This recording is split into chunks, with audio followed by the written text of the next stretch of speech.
What's up everybody and welcome back to the channel. In this video, we're going to talk about what happened to Rana Thanoptis and how your actions involving her influenced later events. We're closing in on 500 subs, y'all. If y'all can subscribe to the channel, I would really appreciate it. Rana Thanoptis is an Asari professor and neuroscientist who is known for her work with shady organizations. In Mass Effect 1, our mission is to hunt down the rogue Spectre, Saren Arterius. And our hunt eventually leads us to Saren's base on Virmire. Now that I think about it, how much money is Saren pulling in to where he can afford a base like this? This place is a fortress. Anyway, this place is where Saren is trying to breed an army of Krogan that are loyal to him and the Reapers. Can you imagine an army of Reaper-controlled Krogan? This place needs to go. For this mission, Shepard is working with the Solarian STG to bring this place down, and as we get further into the facility, we meet Rana hiding under a table. Epic fail, by the way, Rana. It's through her that we learn the true nature of this facility. Breeding Krogan is only one part of what they do here. The other part is that they're studying Sovereign's effect on organic minds, and well, we see how that's going.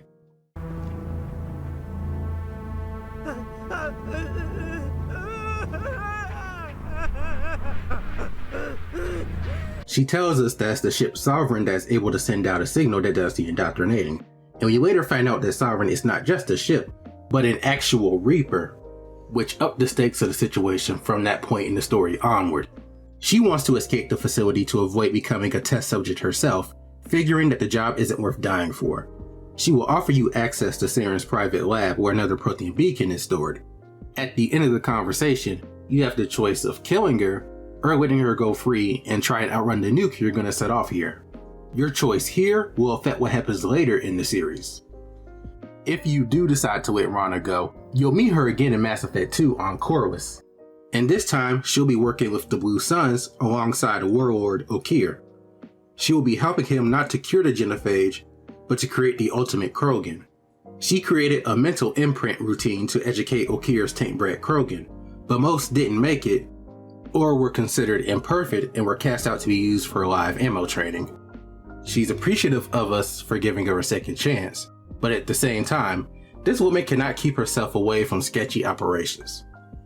What's funny about this is that she knows to get to step in when we show up, because if Shepard's somewhere like where they're at, it's to fuck shit up. I'm all for second chances, a little iffy on the third ones. You won't see Rana in Mass Effect 3, but there will be a report on her, and I'll just say this. If you didn't kill her in Mass Effect 1, you kinda fucked up because look at this shit. If you go to your emo terminal and read the A&N report concerning indoctrination, we're about to read all this because this is crazy. Rana Thanoptis has died in custody, allegedly committing suicide after she was arrested for the murder of multiple Asari military officials.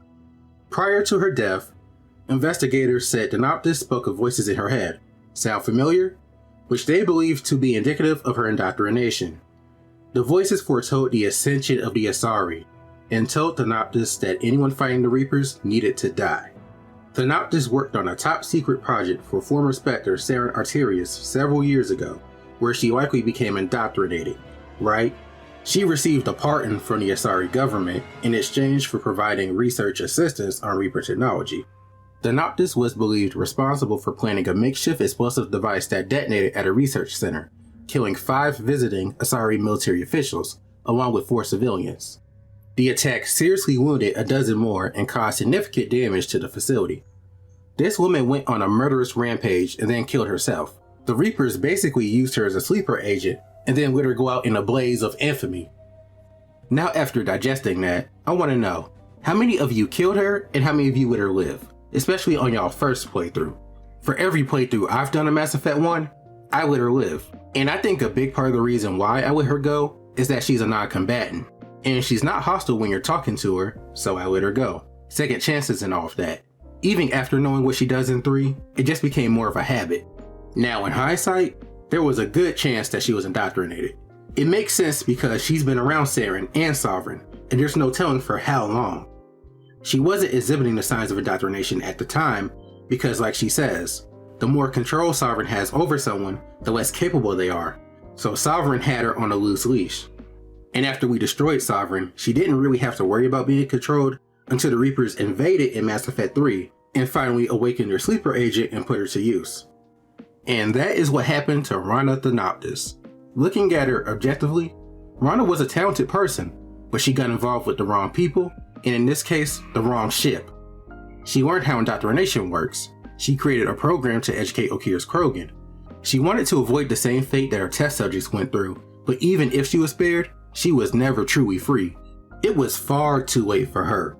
I wouldn't call her a good person, but no one deserves to be a tool for twisted aliens. Thank you for watching, guys. Feel free to leave a like, comment, and subscribe, and I'll see you all in the next one. Peace. DJ SonicFreak.